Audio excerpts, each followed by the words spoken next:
Ngozi Okonjo-Iweala or Chimamanda Adichie. I don't want to meet any of those people. I just want to get married and I just want to get married and have a family. Sorry, give me a second.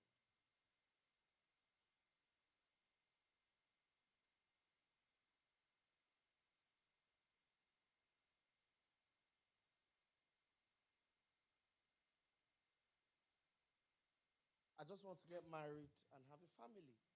And there are many people like that. There are many people who don't care for the isms. They don't care for deep theology. I mean, don't get me wrong. They care about Christ and they care about knowing the right thing. But to sit down and cram it and now know it so in depth, there are many people who just will never get there. And I've always asked myself, what about those people? What is discipleship going to look like for those people? I don't know how many of you understand what I'm saying. What is discipleship going to look like for such people? What is discipleship going to look like for the average? So, for instance, we go to evangelize in the market and then we get the malams in the market saved. What's discipleship going to look like for them? How do we communicate these lofty concepts to these people whose minds are somewhat limited in that they are not really given to intellectual exercises? Do you understand what I'm saying? And I realized that Jesus never commanded us to learn doctrine. Now, please don't get me wrong.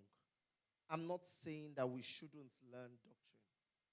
I'm saying Jesus never instructed us to learn doctrine.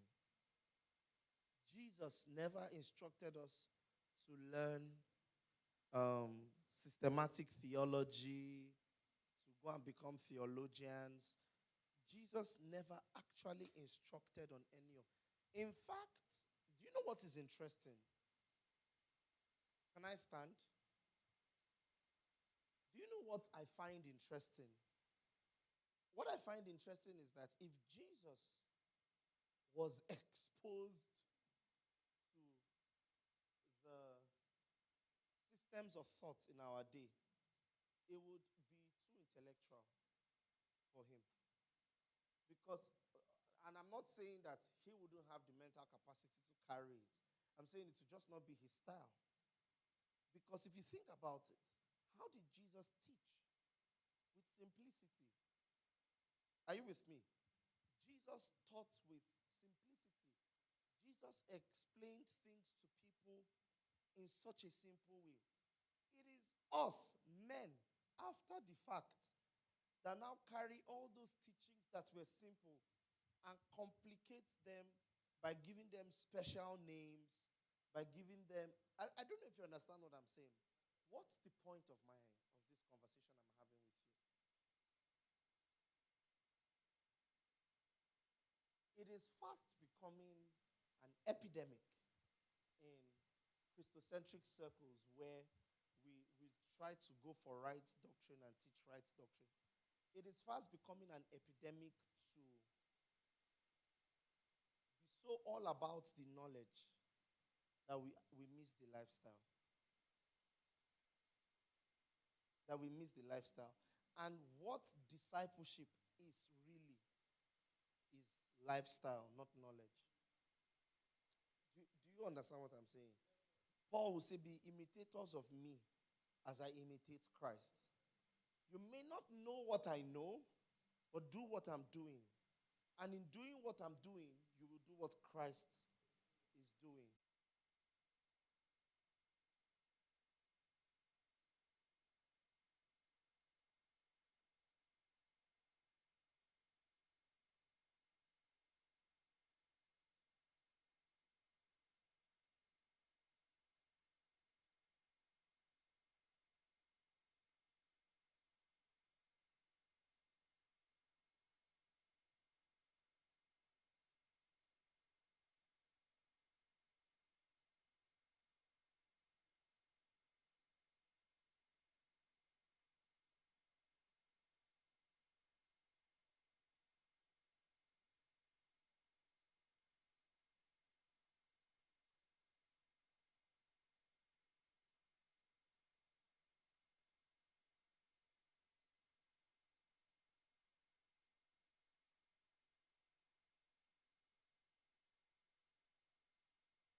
prophecy, there was apologetics.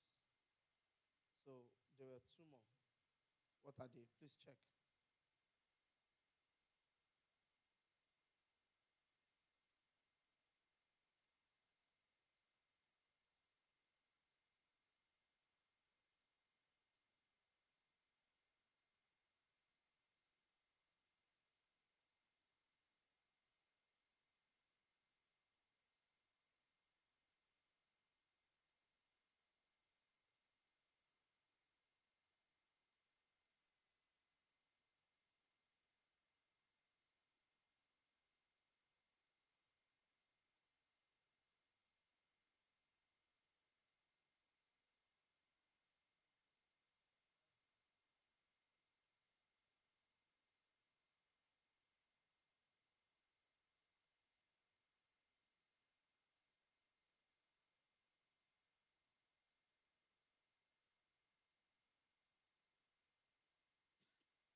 Okay.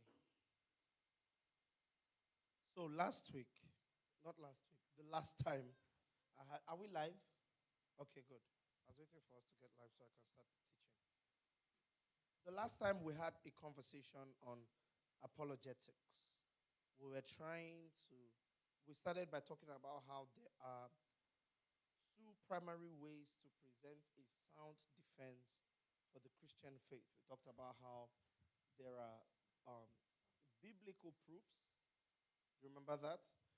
We read from Acts chapter 18, verse 24 to 28, how um, Apollos went to preach somewhere, and then um, Priscilla and Aquila, I think, met him, heard him, and then from scriptures began to teach him more excellently the way of God, showing him that Jesus Christ was the Messiah. Then I taught how we have extra biblical proofs. That is, proofs that are not in the Bible.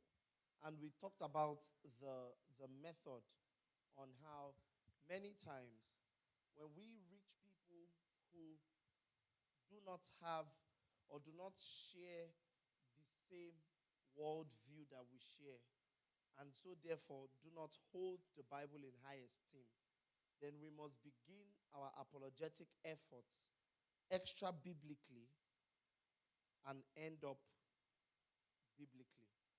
Does that make sense? So we must begin from proving from outside the Bible that there is a God and all of that before we now come into Scripture and we start to prove that Jesus is Christ. Jesus is the Messiah, and therefore Jesus is God. All right. So we talked about that, and then I said that in our next conversation, we're going to answer two questions. Does God exist? And how can we know that the Christian God is the true God? All right, do you remember I said we're going to answer those two questions? Does God exist? And how can we know that the Christian God is the true God? So I want us, so let's begin.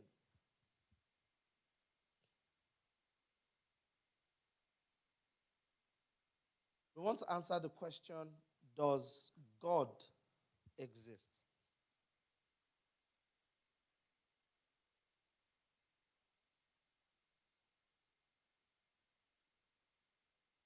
And I think to begin answering that question, I believe that we would start from the definition of God.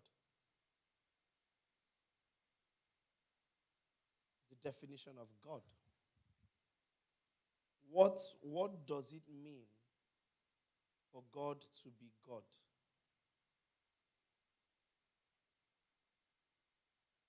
What does it mean for God to be God? When we say God, what are we referring to?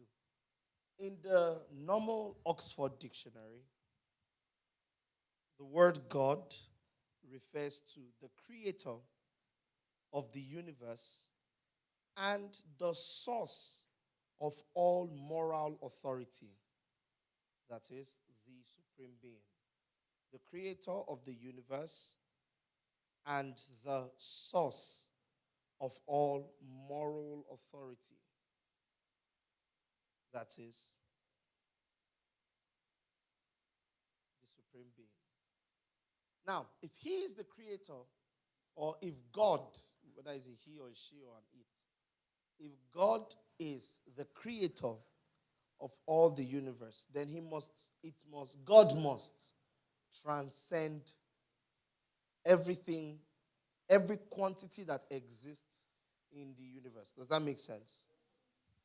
Does that make sense? Okay. So let me just say that again in case I have anybody that didn't really get what I just said. If if if we define God as the creator of the universe, then God must transcend every known quantity and quality of the universe. If time is a quantity in this universe, we've agreed that time is a quantity in this universe, right? If time is a quantity in this universe and God created the universe, then God must transcend time. So, a few things can be guessed about this God. Number one, he is timeless. All right? We're building systematic thought for the apologetic or the defense, logical defense of our faith. A few things can be discussed about this God. Number one, he is timeless. Because he was there at time t equals to 0. Do you understand? At time t equals 0, he was there before that. And so, he exists outside of the scope of time, making him or it or her timeless. Does that make sense? Now, all of the universe occupies a known space, surface area. Is that correct? That means the God that created the universe was not standing in that surface area at the time of creation, which means he is spaceless.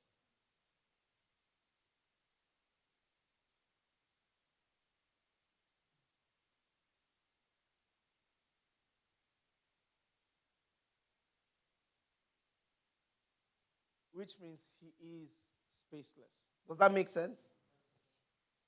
So now, we have agreed that God is timeless. We've agreed that God is spaceless. Now, the third thing is every material substance that exists in the known universe proceeded out of him or out of God, which means he is immaterial. Immaterial, that is Immaterial. He is immaterial. What does that mean? It means that he doesn't have a physical form like any form that is known in the universe. So he is immaterial. Are we together on that? Are we together on that? Good. So he is immaterial. Then, finally, he is infinitely powerful because every force that exists in the universe comes from him. So he is infinitely powerful. He is more powerful than the push and pull forces. He is more powerful than the wear and tear forces. He is more powerful than the strain and stress forces. He is infinitely powerful. And every knowledge that exists in the known universe comes from him. So he's infinitely intelligent.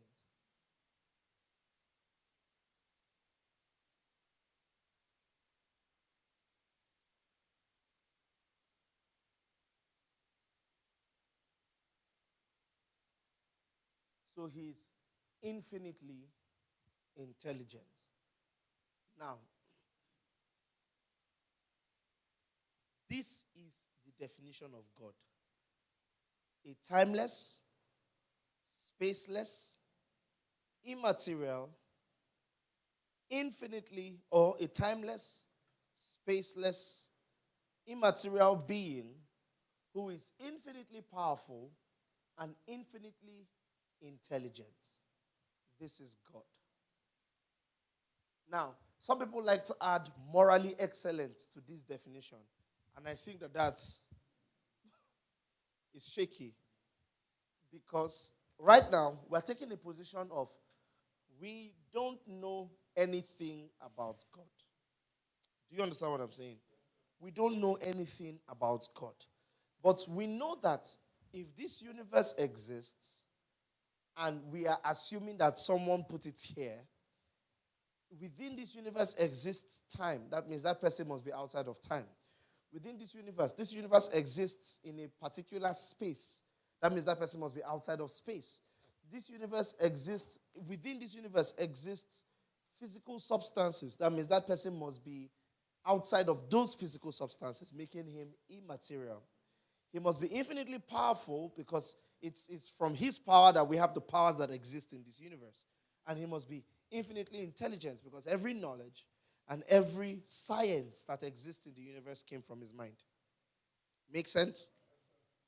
Now, whether he's good or bad, we don't know. We will discuss that later. Are we together? Now, the first question that we will now have to answer is, why do we make an assumption for the existence of such a being? Why do we make an assumption for the existence of a timeless, spaceless, immaterial being who is infinitely powerful and infinitely intelligent? Why do we make that kind of assumption? And in apologetics, there are many debates, many routes to take. But for me, I think one of the most convincing routes and one of the quickest routes is what is known as intelligent design. All right? Intelligent design.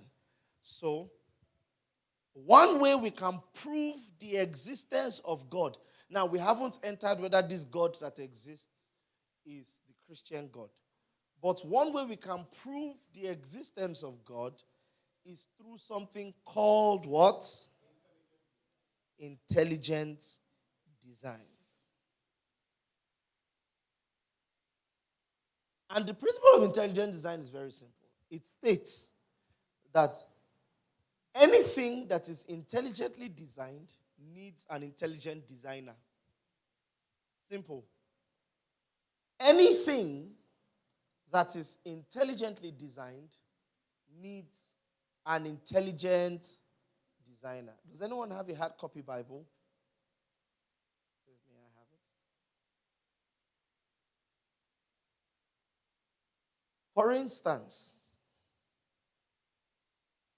this is an intelligently designed book. What does it mean for it to be intelligently designed?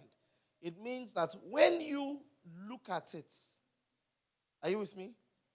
You can see in just looking at it that somebody's thoughtfulness gave birth to this. And it was designed with a purpose in mind. Do you understand that? And that's what makes it intelligently designed.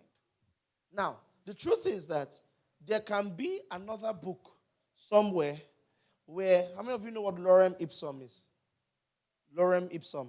So if you go to all these sites where you want to generate text, random text to fill up, that the random gibberish that it generates is called lorem ipsum.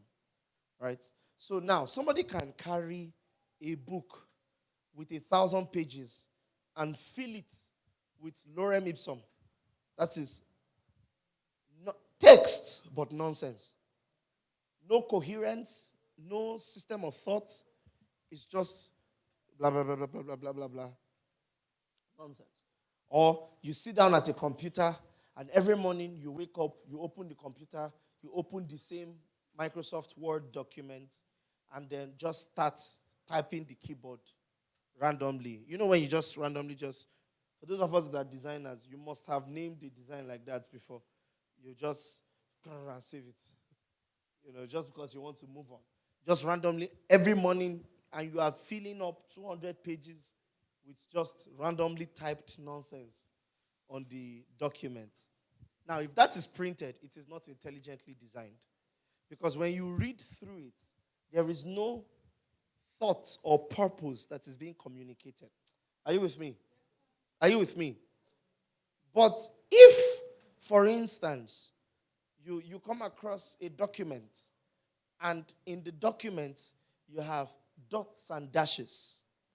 Dot, dash, dot, dot, dot, dash, dot, dash, dash, dot. Now, at first glance, you may think to yourself, oh, it's gibberish. And you remember there's something called Morse code. Is that correct? And this is how Morse code typically looks. So now, if you know Morse code, you will try to interpret the dots and dashes according to the rules of Morse code. And you interpret and you're like, oh, okay.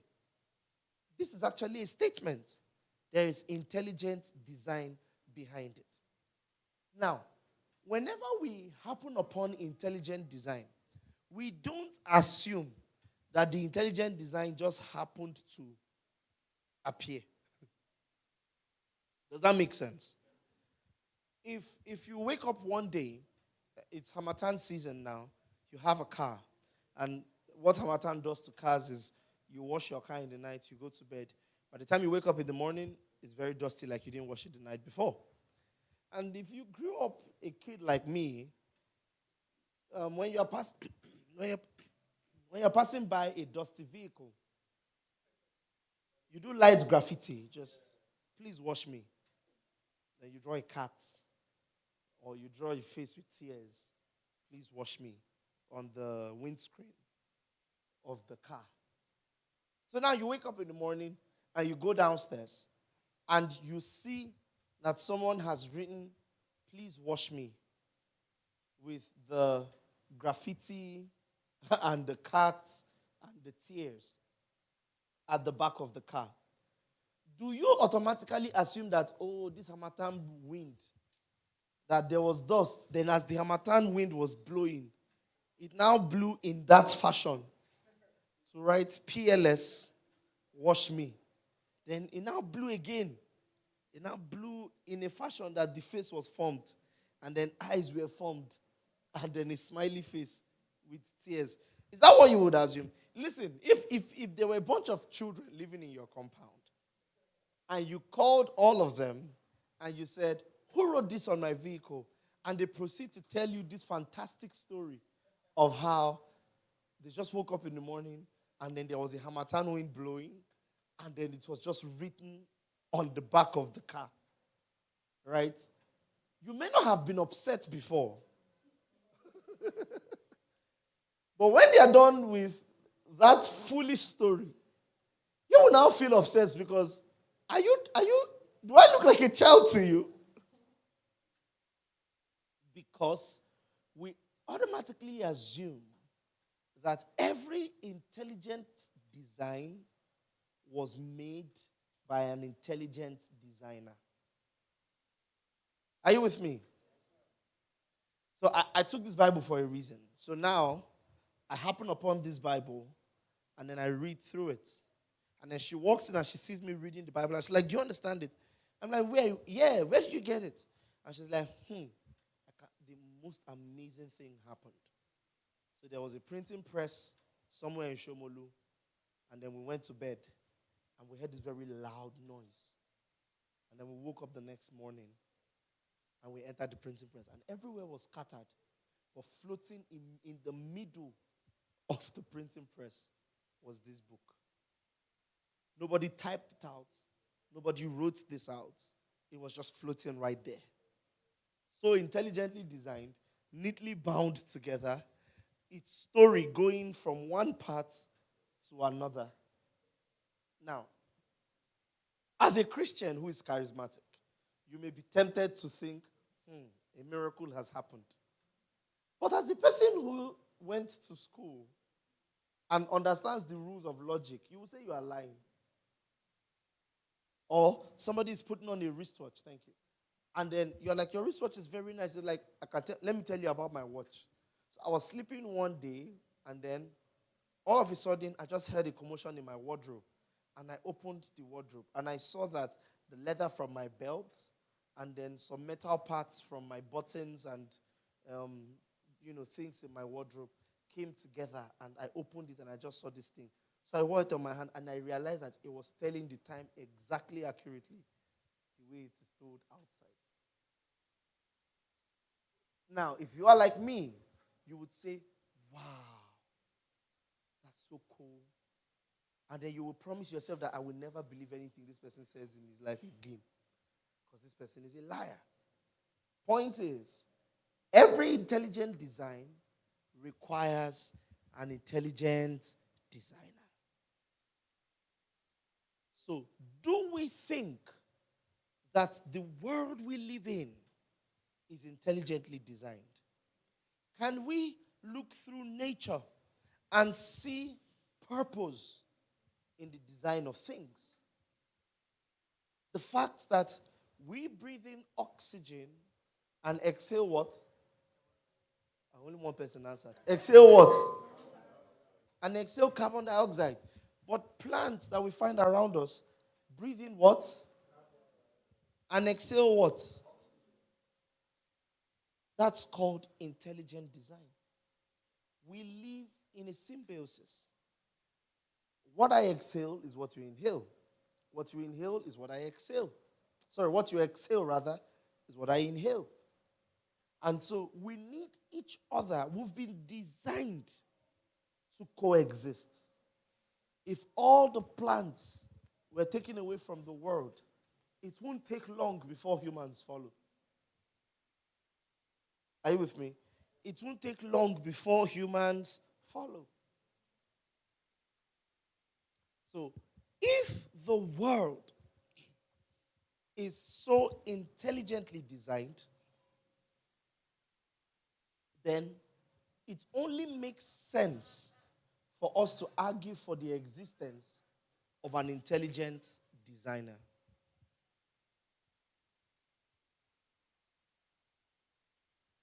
I want to Google something for you guys. I don't have this figure in my head directly.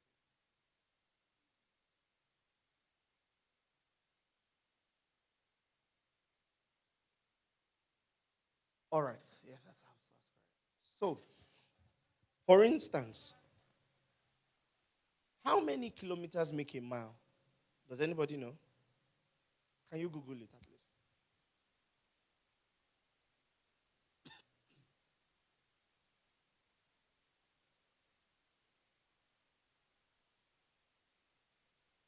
1.63. Okay, 1.609 kilometers make a mile. All right. So, if you say a vehicle is moving at 30 kilometers per hour, right? That means that vehicle is moving at roughly about what? 30 kilometers is 18.6 miles. No, that's not correct. It should be closer to 60, not divided by. But this is the point I'm trying to make. The world is spinning at 1,000 miles per hour. That is right now, as me and you are sitting here. The world's speed at which it was spinning is 1,000 miles per hour. To put it in perspective, so I randomly watch YouTube channels that talk about boring things. And one of the YouTube channels I was watching, the guy was saying, what would happen if the world suddenly stopped spinning? And this was the result. Anything that is not firmly bolted to the floor will fly about 200 miles forward. Think of it like this. You're driving a car really fast, right? How many of you drive? Raise your hand if you drive. Above your head? Okay. What's the fastest you've ever driven? What's the fastest you've ever driven? 80 or 100. What's the fastest you've ever driven? Or you just started driving? Okay. But 80, so typically, how many of you have traveled by road before? You see how fast your drivers go. They usually don't go beyond 120 kilometers per hour. Right? They usually don't go beyond 120 kilometers per hour. Now, imagine if a car is moving at 120 kilometers per hour and then the driver just abruptly matches the brake. You know that everybody that is inside that car will live through the windscreen. Will exit the vehicle through the windscreen and fly far forward. Is that correct? Good.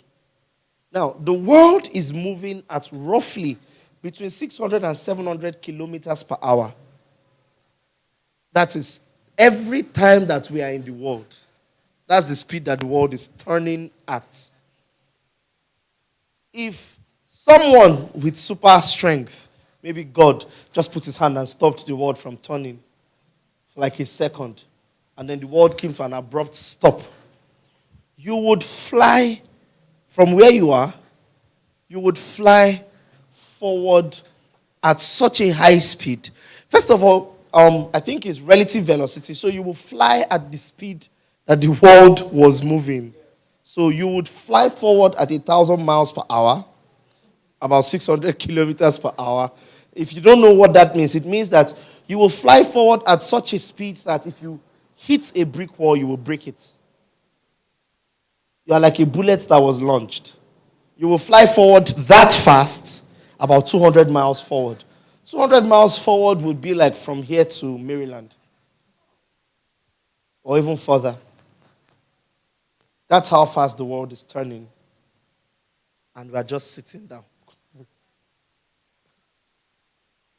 You know, it takes a lot of understanding. See, it takes a lot of faith. When you understand science, it takes a lot of faith to not believe in God. Like, you have to actually have faith in something else and be dogmatic about that faith. That as a person who understands science, he will say God doesn't exist.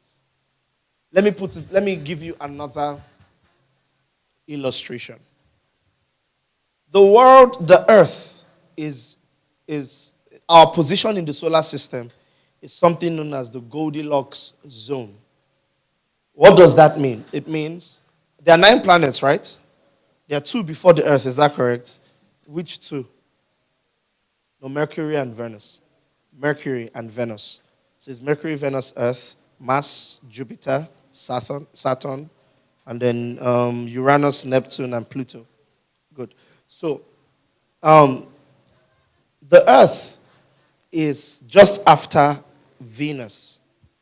Now, Venus as a planet is not habitable. Do you know why?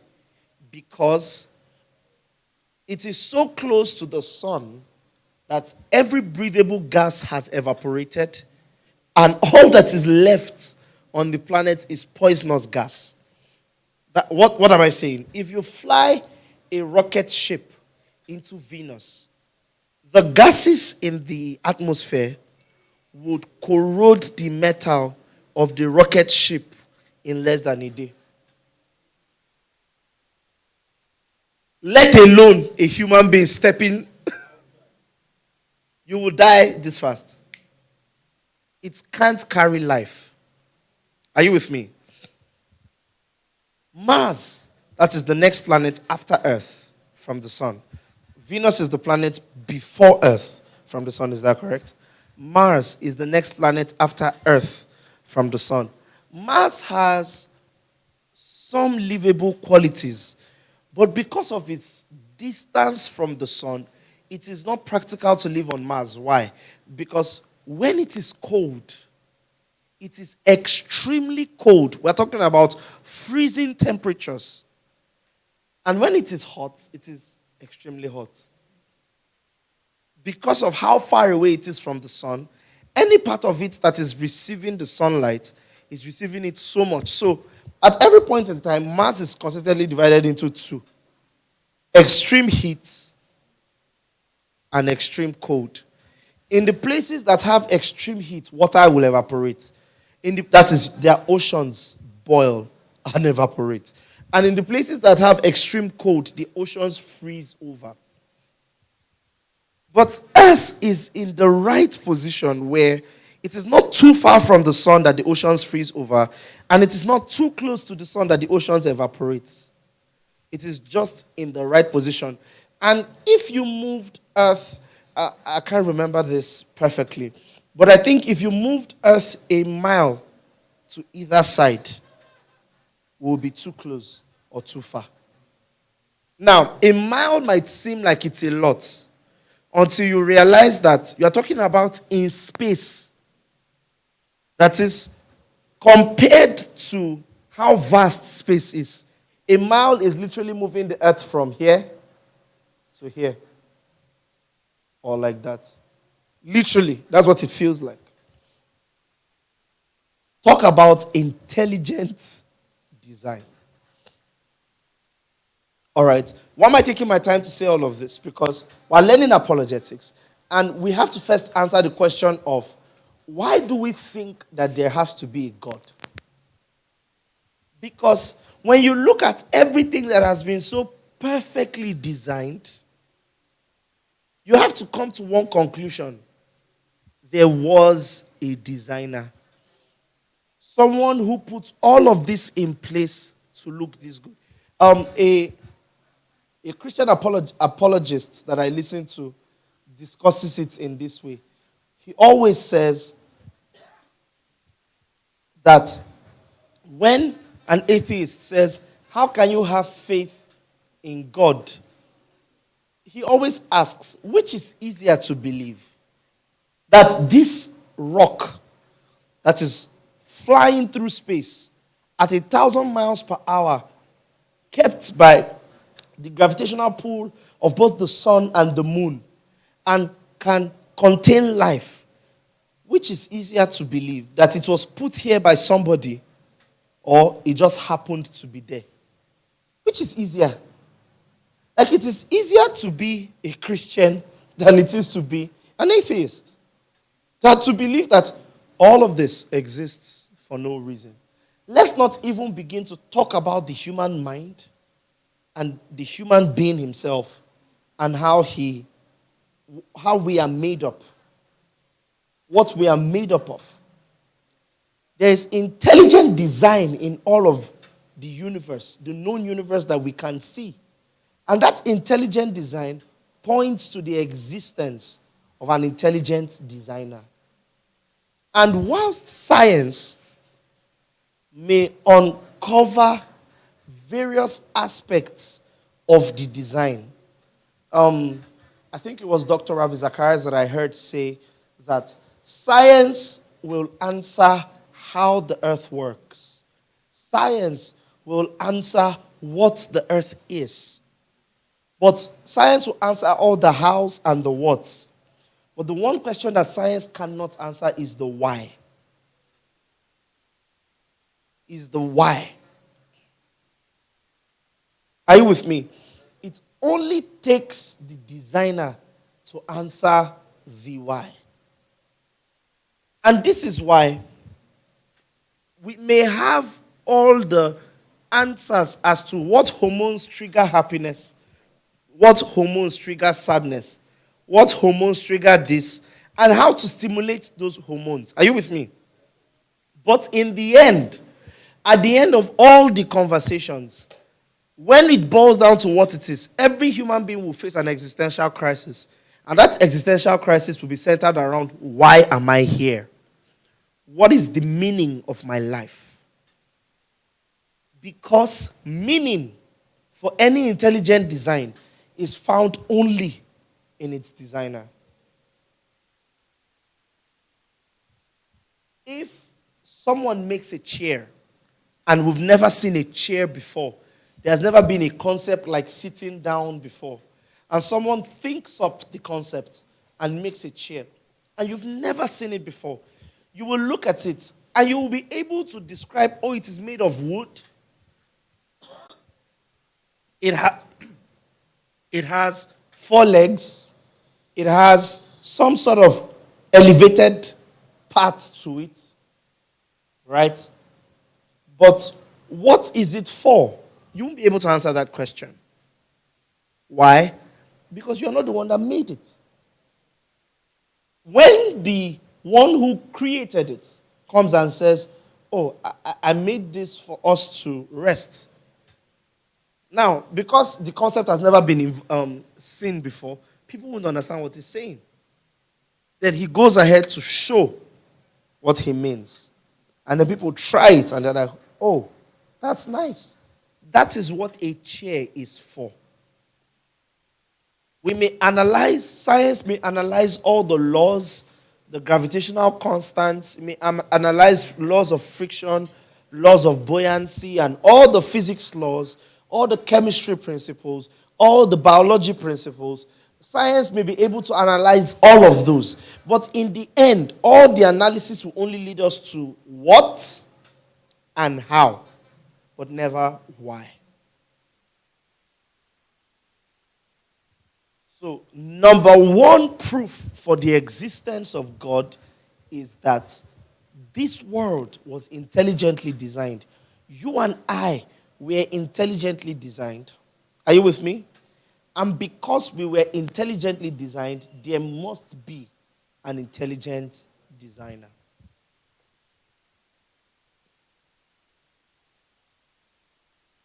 Are we together? Are we together? All right.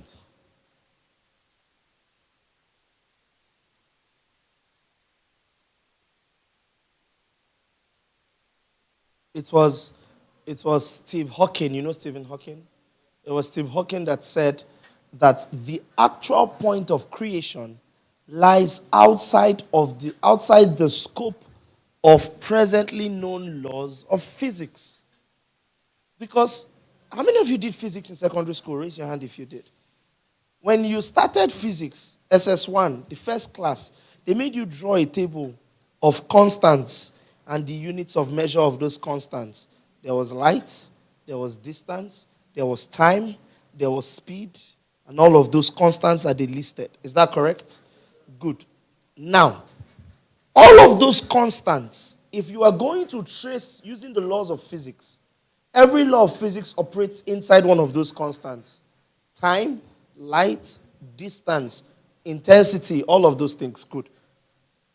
But if we are trying to use physics to trace the origin of the world, we will use laws that exist within the world, and so therefore we will never be able to get back to a time where the world did not exist. Do you get what I'm saying?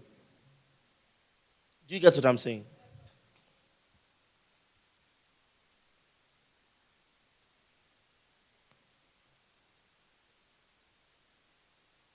And so I think I'll stop here because I want to enter another part, but I don't think I will have enough time to finish that. And so the first principle, the first argument that as a Christian you can put up for your faith, why you believe that there is a God. We've not even started talking about whether the God is Jesus Christ or Buddha or Muhammad or Allah or any of the gods that people, or Zeus or Artemis. Why do we believe in a creator? Because number one, there is a creation that was intelligently designed, and every intelligently designed being must have an intelligent designer. Another thing you can say, so number two now, under apologetics, is objective morality. Objective morality.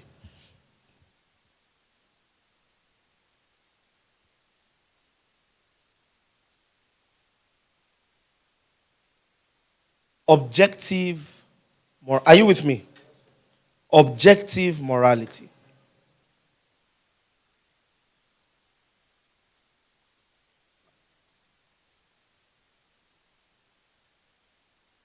Let's play a game. Or how many of you remember when you used to play those games in primary school? Games like Choose Your Best Friend, where you say you like. How many of you played that game in primary school? So you want to form. You want to form that you didn't play that game. Or Sway. Or Tico. In all of these games, there is a common law that guides the way the game must be played. Is that correct? And that common law is formed and agreed upon by all the individuals within that game. And if there is anybody who is not inside that game, that common law does not apply to them. Does that make sense? Does it make sense? If I'm playing, how many of you played Stand Still in primary school? Where if your fingers are not crossed and someone says, stand still, they've caught you. You have to stand still until they say, I release you. Remember that? Until they say, I release you. So, now, you may be playing, so for instance, she may be playing with him, playing the game of stand still with him. And the laws of stand still will only apply to the two of them because they've agreed that it works. If he is passing by and you just randomly say, hey, stand still, he's going to look at you like, who are you? Is that correct? Because that law is only subject or is subjective with respect to the people who have agreed on it. So there is something called subjective moral reasoning and there is objective moral reasoning. There's subjective moral law and objective moral law. And I'm looking for the best way to explain this to you so I don't confuse you. In societies, there's something, or let me say this. You know that something can be immoral and be ethical. You know that, right? And some things can be moral but not ethical. You know that, right? Is anybody confused? Please, if you are, raise your hand. Okay. So, for instance,